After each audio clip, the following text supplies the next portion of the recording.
안녕하세요. 10월 12일 아침 기도회 시작하겠습니다. 사무엘하 15장 1절에서 12절의 말씀입니다. 그 뒤에 압살롬은 자기가 탈 수레와 말 여러 필을 마련하고 호위병도 10명이나 거느렸다. 그리고 압살롬은 아침마다 일찍 일어나서 성문으로 들어오는 길가에 서 있곤 하였다. 그러다가 소송할 일이 있어서 판결을 받으려고 왕을 찾아오는 사람이 있으면 압살롬은 그를 불러서 어느 성읍에서 오셨느냐고 묻곤 하였다. 그 사람이 자기의 소속 지파를 밝히면 압살롬은 그에게 듣고 보니 다 옳고 정당한 말이지만 그 사정을 대신 말해줄 사람이 왕에게는 없어 하고 말하였다. 압살롬은 늘 이런 식으로 말하곤 하였다.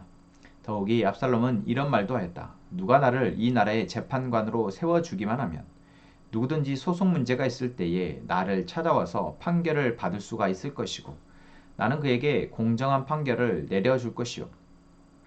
또 누가 가까이 와서 엎드려서 절을 하려고 하면 그는 손을 내밀어서 그를 일으켜 세우고 그의 뺨에 입을 맞추곤 하였다. 압살롬은 왕에게 판결을 받으려고 오는 모든 이스라엘 사람에게 이런 식으로 하였다. 압살롬은 이렇게 하여 이스라엘 사람의 마음을 사로잡았다. 이렇게 4해가 지났을 때에 압살롬이 왕에게 아뢰었다. 제가 주님께 서원한 것이 있으니 헤브론으로 내려가서 저의 서원을 이루게 하여 주십시오. 이 종이 시리아의 그술에 머물 때에 주님께서 저를 다시 예루살렘으로 돌려보내 주기만 하시면 제가 헤브론으로 가서 주님께 예배를 드리겠다고 서원을 하였습니다. 왕이 그에게 평안히 다녀오라고 허락하니 압살롬은 곧바로 헤브론으로 내려갔다. 그러나 압살롬은 이스라엘의 모든 지파에서 첩자들을 보내서 나팔 소리가 나거든 압살롬이 헤브론에서 왕이 되었다 하고 외치라고 하였다. 그때 200명이 압살롬과 함께 예루살렘에서 헤브론으로 내려갔다. 그들은 손님으로 초청받은 것일 뿐이며 압살롬의 음모를 전혀 알지 못한 채로 그저 따라가기만 한 사람들이다. 압살롬은 또 사람을 보내어서 다윗의 참모이던 길로 사람 아이도벨을 그의 성읍인 길로에서 올라오라고 초청하였다. 아이도벨은 길로에서 정규적인 제사 일을 맡아보고 있었다. 이렇게 반란 세력이 점점 커지니 압살롬을 따르는 백성도 점점 더 많아졌다. 아멘. 오늘 사무엘하 15장의 말씀은 압살롬의 반역 사건을 초반을 다루고 있습니다. 압살롬은 다윗과 화해하였습니다. 아니, 화해한 것처럼 보였습니다. 다윗은 적어도 그렇게 생각했을 것입니다. 이제 압살롬이 자기 앞에 엎드려 눈물로 하소연하였고 또한 자기가 압살롬의 입맞춤하였기에 이제 그것으로 서로 관계가 회복되었다라고 생각했던 것입니다. 그런데 압살롬은 그 뒤에 이제 자기를 따르는 사람들을 만들고자 성문에서 계속해서 왕을 찾아오는 사람들에게 어떤 왕보다는 자신이 더 잘 다스릴 수 있을 것이다, 재판할 수 있을 것이라며 민심을 이용하기 시작합니다. 그리고 그러한 시간들이 조금씩 쌓여지면서 이 압살롬은 백성들 사이에서 이제 좋은 사람으로 또는 차대의 왕이 되면 참 훌륭한 왕이 될 것 같은 사람으로 아마 이야기가 되어졌을 것입니다. 그렇게 자기에게 호감을 갖고 있는 백성들을 만든 압살롬은 그 다음 단계로 이제 헤브론이라는 곳에 가서 자기가 하나님께 대한 서원 제사를 드리겠다라고 말합니다. 그때가 돌아온 지 4년이 된 때입니다. 그러니까 만약 서원의 제사를 드리려 한다면 돌아와서 바로 헤브론으로 갔어야 하는데 다윗은 압살롬의 이런 요구에 대해서 전혀 이상함을 느끼지 못하고 그냥 허락해 줍니다. 왜요? 압살롬의 심중에 자신을 향한 여전히 원망과 또한 불평과 또한 반역의 마음까지 있으리라고는 생각조차 못했다라는 것이죠. 저는 이 압살롬의 모습을 보면서 참 불편했습니다. 어떻게 자기 아버지를 향해서 또는 아버지가 아닐지라도 자기와 가까이 지내는 사람을 향해서 이토록 무서운 마음을 품고 있으면서 겉으로는 웃을 수 있는가? 그런데 곰곰이 생각해 보니 참 우리에게 이러한 모습들이 많지 않나 생각해 봅니다. 어제 말했던 것처럼 우리는 사랑과의 관계 속에서 하나님이 서로 사랑하며 또한 서로가 이해하고 용납하며 그렇게 함께 살아가도록 만드신 이 창조의 원리를 그대로 우리 안에서 이루어가면서 사는 것, 참 어렵다라는 것이죠. 그것을 어렵게 만드는 이유는 바로 진실하지 못함입니다. 우리는 다 부족한 존재들이기에 사실 내가 마음에 불편함이 있거나 조금 어려운 일이 있을 때 서로에게 상대방에게 말을 하면서 같이 맞춰 나가고 같이 이해하고 용납하면서 나아가야 하는데 이 압살롬처럼 자기 아버지가 자기에게 마땅히 해줘야 할 것을 해주지 못할 때 그 부분을 쌓아놓고 그것을 악한 마음으로 바꿔서 결국 반역에까지 이르게 된다라는 것입니다. 어렸을 때 압살롬에게 있었던 그런 마음이 결국 장성하여서 반역의 마음까지 가는 동안 압살롬은 그것을 표현하지 않습니다. 겉으로 드러내지 않았습니다. 그리고 그 마음을 반역에 이르기까지 계속해서 키워나갔습니다. 여러분, 우리는 이러한 관계가 되어지지 않기를 원합니다. 상대방에 대해서 또한 가족에 대해서 또는 교회 공동체 안에서 내 안에 뭔가 이해되지 않고 불편한 마음이 있을 때 그것을 내어놓고 이야기를 나누면서 어떻게 하면 좋을지를, 그래서 각자가 부족하지만 또는 완전하지 못하지만 그래도 같이 함께 의논해 가면서 우리가 하나님이 우리에게 주시고자 하는 이 함께 행복함을 만들어가는 것 또는 그것을 함께 그것을 향해 나아가는 것, 이것이 우리 안에 필요한 자세이다라는 것입니다. 그런데 압살롬은 계속해서 그 마음을 악한 마음을 키웠습니다.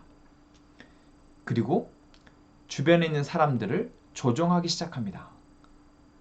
백성들의 마음을 조종하고 또한 오늘 헤브론에 가서 제사를 지낼 때에도 그저 자기를 따라오는 200명의 사람들에게 이것은 공식적인 왕자의 제사, 서원 제사를 드리려고 하는 행차다라고 맞게 이야기하지 않고 그들을 데려갑니다. 그런데 겉으로 보기에는 압살롬이라는 사람을 따르는 200명의 유력한 자들이 있었던 것이죠. 거기에다 다윗 왕의 신복이었던 제사장 아히도벨을 헤브론의 제사의 자리에 초대합니다. 겉으로 보기에는 무엇입니까? 그냥 예배를 드리는 자리, 제사를 지내는 자리에 필요한 제사장이 초청되어져 오는 것이지만 압살롬의 마음에는 무엇이 있었습니까?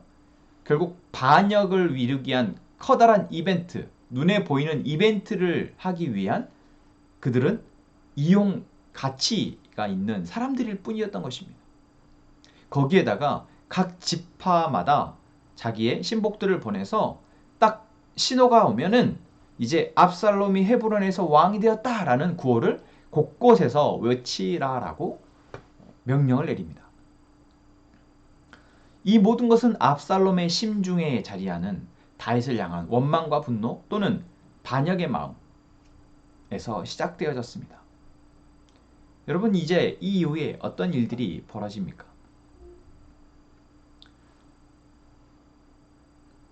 여러분, 우리에게 이러한 모습이, 이러한 상황이 생기지 않을 수 없습니다. 그리고 그것은 어디에서 시작되어집니까?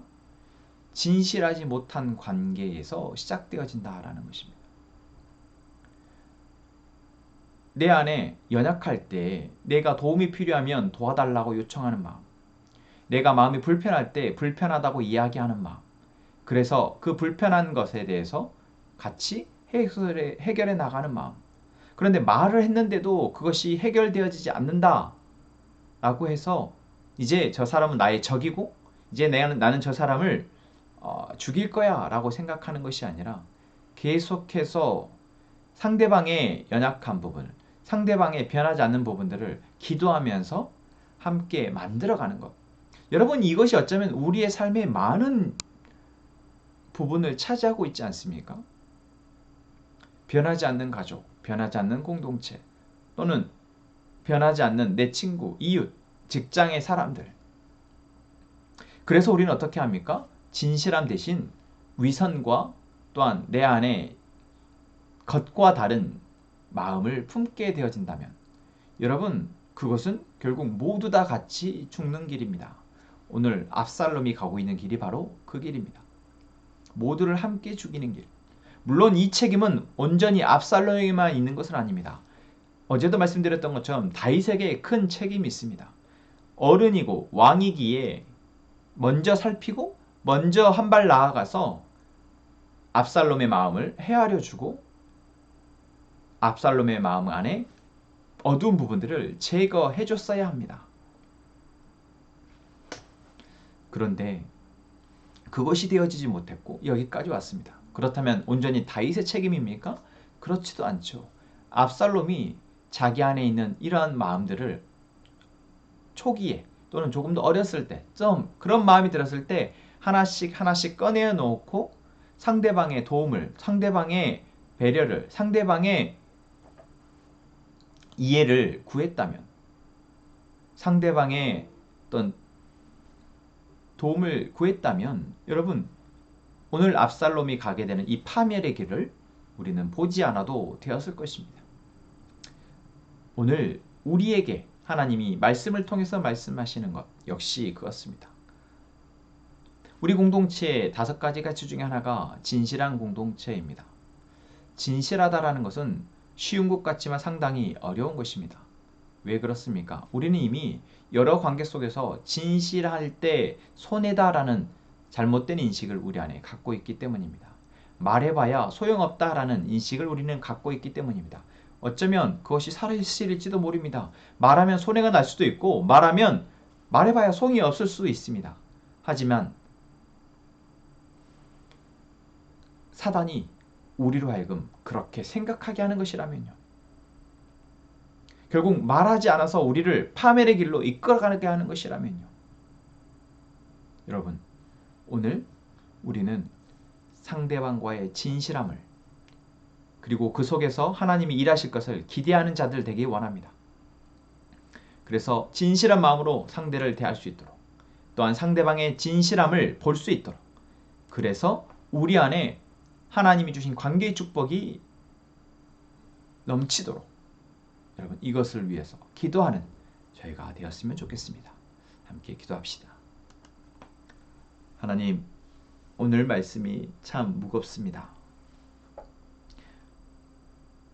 다윗과 압살롬의 이야기가 끔찍해서가 아니라 우리의 상황에 우리의 삶에도 이러한 모습들이 있기 때문입니다. 하나님 우리에게 진실한 마음으로 상대를 대할 수 있는 담대함을 허락하여 주시고 상대방의 진실함을 볼 수 있는 눈을 허락하여 주옵소서. 그래서 우리가 하나님 주신 관계의 축복을 누리며 하루하루 살아갈 수 있도록 그 축복이 나에게서 우리 가족에게로 교회로 또한 우리의 이웃들에게로 확장되어져서 정말 이 세상에 진실함의 영역이 더 넓어져 갈 수 있도록 그래서 조금씩 더 우리가 더 마음을 놓고 사람을 대할 수 있도록 주님 도와주옵소서. 하나님 함께 행복한 가족들 매일매일의 영적 전쟁에서 하나님의 방법으로 알고 싸워 승리하게 하여 주옵소서. 믿음으로 순종하여 승리하게 하여 주옵소서. 또한 평안할 때 안심할 때 오히려 더 주님을 바라보며 순종하게 하여 주옵소서. 하나님 최성 형제 하나님께서 직장에서 또한 사업처에서 가정에서 교회에서 각자의 역할을 감당하면 힘을 주시고 또한 지혜를 주셔서 그 가운데에 필요한 말과 필요한 행동을 하여 정말 그 속에서 하나님의 대행자로서의 복을 흩뿌리는 귀한 최성 형제 될 수 있도록 도와주옵소서. 하나님께서 문지연 자매를 사랑하셔서 또한 그 사업체 가운데에서 배우고 또한 기도하고 하나님을 더 바라보게 하시며 또한 사람들을 또 진실로 대하게 하시니 감사합니다. 감당할 수 있는 육체의 건강함을 주시며 또한 마음의 굳건함을 주시고 또한 그 다음 스텝을 준비하는 가운데 염려와 근심보다는 기대함으로 하나님을 향한 소망으로 감당하게 하여 주옵소서. 연비자매 공부하는 과정 속에서 건강함으로 또한 하나님 주신 지혜로 공부하게 하시며 또한 그 마음 안에 염려와 근심보다는 하나님 주시는 평안함으로 또한 하나님이 주시는 일을 감당하고 있다라는 믿음으로 그 시간들을 보내게 하여 주옵소서. 사내 형제 군부대에서 하나님이 주신 귀한 건강함으로 또한 사람들과의 사이에서 맡겨진 역할을 감당함으로 하루하루를 보내게 하시니 감사합니다.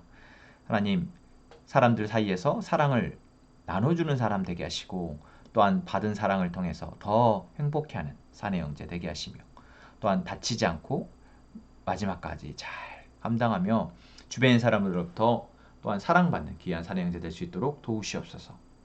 하나님, 이 시간 우리의 가족들이 하나님 앞에 기도할 때 하나님 그 기도 가운데 하나님이 역사하시고 일하실 것을 믿습니다.